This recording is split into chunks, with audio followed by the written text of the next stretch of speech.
আসসালামু আলাইকুম সম্মানিত ভিউয়ার্স, আপনাদেরকে জানাই আন্তরিক অভিনন্দন ও শুভেচ্ছা। থাম্বনেল দেখে বুঝতে পেরেছেন আজকে আমি কী বিষয় নিয়ে আলোচনা করব। আজকের আলোচনার বিষয় হচ্ছে জাভা পাখির সিড মিক্স। কী সিড মিক্স খাওয়ালে জাভা পাখির পরিপূর্ণ ব্রিডিং করানো সম্ভব তা নিয়ে আমি আলোচনা করব। অর্থাৎ আমি কী সিড মিক্স খাওয়ায়ে জাভা পাখি থেকে সফলতা পেলাম সে নিয়ে আলোচনা করব। আমি আপনাদের সামনে প্রায় 10 প্রকারের সিড মিক্স উপস্থাপন করেছি। আমি এই সব বিষয় নিয়ে বিস্তারিত আপনার সাথে আলোচনা করব। প্রথমে বলি, জাভা পাখিকে বলা হয় রাইস বার্ড, অর্থাৎ জাভা পাখি মূলত ধান খেয়ে বেঁচে থাকে। এটি ধানের উপর নির্ভরশীল। অর্থাৎ আমি 2 কেজি সিড মিক্স তৈরি করতে গিয়ে মূলত 1 কেজি সিড মিক্স অর্থাৎ 1000 গ্রাম ধান দিয়ে থাকি। এর পরবর্তীতে জাভা পাখি গুরুত্বপূর্ণ খাবার হচ্ছে ক্যানারিতে থাকে প্রচুর পরিমাণে প্রোটিন, অর্থাৎ প্রায় 30% প্রোটিন এই ক্যানারিতে থাকে, যা জাভা পাখির জন্য খুবই গুরুত্বপূর্ণ এবং তারা এটা খেতেও ভালোবাসে। এরপরে আসি খেরাসি বা চীনা। জাভা পাখি তার সিড মিক্সের এটি অত্যাবশ্যকীয় উপাদান হচ্ছে চীনা। এটি আমি 2 কেজি সিড মিক্সে 250 গ্রাম চীনা প্রয়োগ করে থাকি। এর পরবর্তীতে আমি যেটি দিই সেটি হচ্ছে কাউন। জাভা পাখি থেকে শুরু করে ছোট বড় সকল ধরনের এক্সোটিক বার্ডসই কাউন খেতে ভালোবাসে, তবে কিছু কিছু জাভা আছে তারা একটু কম খায়। এটা আপনি আপনার পাখির খাওয়া অনুযায়ী ব্যবহার করবেন। আমার পাখি আলহামদুলিল্লাহ খায়, আমি এজন্য 2 কেজিতে আমি প্রায় 250 গ্রাম কাউনি দানা ব্যবহার করি। এর পরবর্তীতে আসে হচ্ছে গুজি তিল। জাভা পাখির শরীরে তাপমাত্রা নিয়ন্ত্রণ রাখার জন্য এবং তাদের গুড ফ্যাট শরীরে জমা রাখার জন্য এই গুজি তিল খুবই গুরুত্বপূর্ণ। এর পরবর্তীতে যদি বলি সূর্যমুখীর বিচি অথবা ব্ল্যাক সিড। এখন অনেকে আছে সূর্যমুখী বীজ ব্যবহার করে। সূর্যমুখী বীজ যদি ব্যবহার করে তাহলে গুজি তিল দেওয়ার প্রয়োজন পড়ে না, কারণ দুইটার খাদ্য উপাদান প্রায় একই।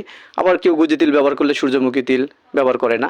তা আপনাদের পছন্দ মতো আপনার এবং পাখিদের খাওয়া অনুযায়ী আপনারা খাওয়াবেন। এরপর আছে কুসুম ফুলের বীজ। কুসুম ফুলের বীজ একটি শক্ত প্রকৃতির সিড মিক্স। এই কুসুম ফুলের বীজ অনেকের জাভা খায় না, যদি খায় খাওয়াবেন, কেননা যদি এদের ভ্যারাইটি ধরনের সিড মিক্স দেওয়া যায় তবে এদের স্বাস্থ্য ভালো থাকবে ইনশাল্লাহ। এজন্য আমরা চেষ্টা করি ভ্যারাইটি ধরনের খাবার এদেরকে পরিবেশন করার।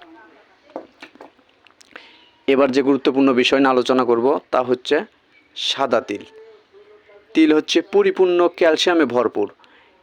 100 গ্রাম তিলে প্রায় 50 গ্রাম ক্যালসিয়াম পাওয়া যায়। অর্থাৎ পরিপূর্ণ ক্যালসিয়াম পাখিদের জন্য নিশ্চিত করতে গিয়ে তিল দিতেই হবে। অর্থাৎ আরেকটা কথা, তিল যত খাবার আছে এদের মধ্যে তিল ওরা সবচেয়ে বেশি পছন্দ করে। এর পরবর্তীতে জাভা পাখির ভালো ব্রিডিং করতে চাইলে এই ক্যানাডিয়ান বীজ বা মিলেট আপনারা দিতে পারেন।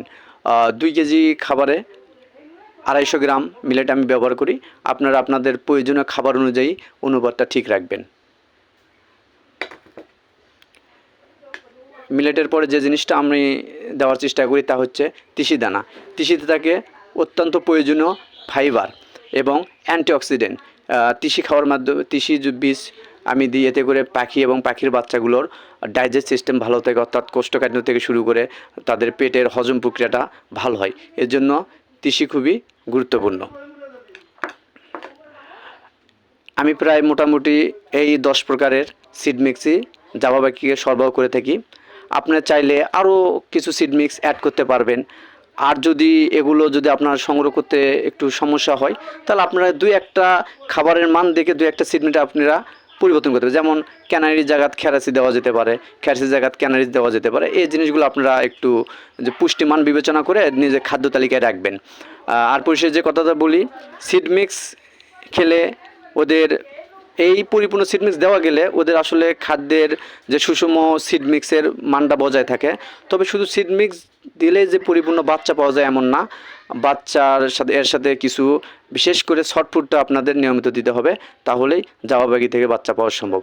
আর এভাবে আমি প্রায় প্রথম আমি 8-9 মাস আমি নর্মাল খাবার খাওয়াইছি, তখন আলহামদুলিল্লাহ আমি তখন কোনো ভালো প্রোডাকশন পাইনি। পরবর্তীতে যখন আমি সিড মিক্স খাওয়ানো শুরু করছি, আলহামদুলিল্লাহ এখন বাচ্চাগুলো বা পাখিগুলো পরিপূর্ণ মেটিং করছে, ডিম পাচ্ছে এবং আলহামদুলিল্লাহ তাদের বাচ্চার পার্সেন্টেজ অনেক ভালো। তা ভিডিওটি দেখে আপনাদের যদি কোনো উপকৃত হয় তাহলে আশা করি ভিডিওটি সাবস্ক্রাইব করে আমার পাশে থাকবেন। ধন্যবাদ।